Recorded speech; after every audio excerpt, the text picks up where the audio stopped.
आई, मला माझ्या प्रोजेक्टसाठी दुसऱ्या महायुद्धाबद्दल माहिती शोधायची आहे. पण मला कुठे शोधायचं ते कळत नाहीये. इंटरनेटवर खूप माहिती आहे. काळजी करू नकोस. मी तुला इंटरनेटचा उपयोग करून विश्वासार्ह माहिती कशी शोधायची ते दाखवते. एकदा योग्य पद्धतीने शोधायला शिकलास की तुला हवी ती माहिती पटकन. इंटरनेटवर खूप माहिती आहे, पण विश्वासार्ह आणि अचूक स्रोत कसे शोधायचे हे जाणून घेणं खूप महत्त्वाचं आहे. मी तुला ऑनलाईन माहिती शोधण्यासाठी सर्वोत्तम मार्ग दाखवते. ऑनलाईन योग्य माहिती शोधण्यासाठी काही महत्त्वाच्या पायऱ्या आहेत. विशिष्ट शोध शब्द वापरा. दुसरं महायुद्ध सारखं सामान्य शोधण्याऐवजी दुसऱ्या महायुद्धाची कारणं किंवा दुसऱ्या महायुद्धातील महत्त्वाच्या लढाया असे अधिक विशिष्ट शब्द वापरा. यामुळे परिणाम अधिक अचूक मिळतील. वेबसाईटची विश्वासार्हता तपासा. विश्वासार्ह वेबसाईट शोधा. सरकारी वेबसाईट ज्या .gov ने समाप्त होतात, शैक्षणिक संस्थांच्या वेबसाईट ज्या .education म्हणजेच edu ने समाप्त होतात आणि नामांकित संस्थांच्या वेबसाईट यांचा उपयोग करा. उदाहरणार्थ BBC हिस्ट्री किंवा ब्रिटानिका या इतिहासासाठी चांगले आहेत. पक्षपाती किंवा कालबाह्य माहिती टाळा. माहितीची तारीख तपासा आणि ती अद्ययावत आहे का हे सुनिश्चित करा.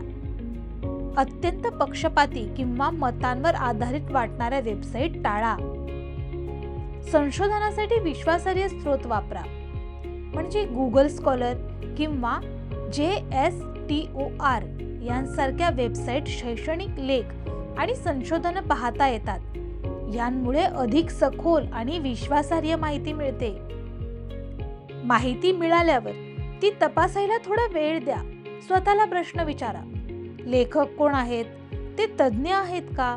माहिती कधी प्रकाशित झाली होती? स्रोत विश्वासार्ह आणि प्रसिद्ध आहे का? हे करून तुम्ही माहिती अचूक आहे याची खात्री करू शकता. समजा तुम्हाला हवामानात बदल यावर प्रोजेक्ट करायचा आहे. तुम्ही हवामान बदल याचा समुद्रावर होणारा परिणाम यासारख्या विशिष्ट विषयांवर शोध करू शकता. तुम्ही नासा यासारख्या वेबसाईटवर भेट देऊ शकता ज्या हवामान विज्ञानाबद्दल विश्वासार्ह माहिती पुरवतात, किंवा वर्ल्ड वाईल्डलाईफ फंड WWF जिथे पर्यावरणाविषयक माहिती मिळते. हे विश्वसनीय स्रोत तुम्हाला अचूक आणि सविस्तर माहिती देतील. जेव्हा तुम्हाला चांगली माहिती सापडते तेव्हा ती नोंदवून ठेवा आणि तुमच्या प्रोजेक्टसाठी व्यवस्थित करा. लिंक सेव्ह करायला विसरू नका आणि योग्य प्रकारे संदर्भ द्या. गुगल डॉक्स किंवा वर्ड यामध्ये तुमच्या स्रोतांची यादी ठेवा आणि इझीबीब किंवा सायटेशन मशीन यासारखी साधनं वापरून सोप्या पद्धतीने संदर्भ तयार करा. इंटरनेटवर प्रभावी पद्धतीने शोध घेण्याचे फायदे काय आहेत? तर विश्वसनीय आणि अचूक माहिती मिळवता येते. विशिष्ट परिणाम पटकन मिळतात.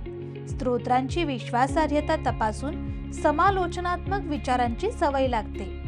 प्रोजेक्ट्स आणि संशोधनासाठी विश्वसनीय वेबसाईट वापरता येतात. तर विशिष्ट शोध शब्द वापरून आणि स्रोत विश्वासार्ह आहे का ते तपासून मी योग्य माहिती जलद मिळवू शकतो. इंटरनेट हे एक जबरदस्त साधन आहे. जेव्हा तुम्हाला ते शहाणपणाने कसं वापरायचं ते कळतं, हुशारीने शोध घेऊन आणि विश्वासार्ह स्रोतांचा उपयोग करून तुम्हाला प्रोजेक्ट्स आणि शिक्षणासाठी नेहमी अचूक माहिती मिळेल. आता मला माझं प्रोजेक्ट सुरू करायचंय. मी या टिप्सचा वापर माझ्या भविष्यातील सर्व संशोधनांसाठी करेन.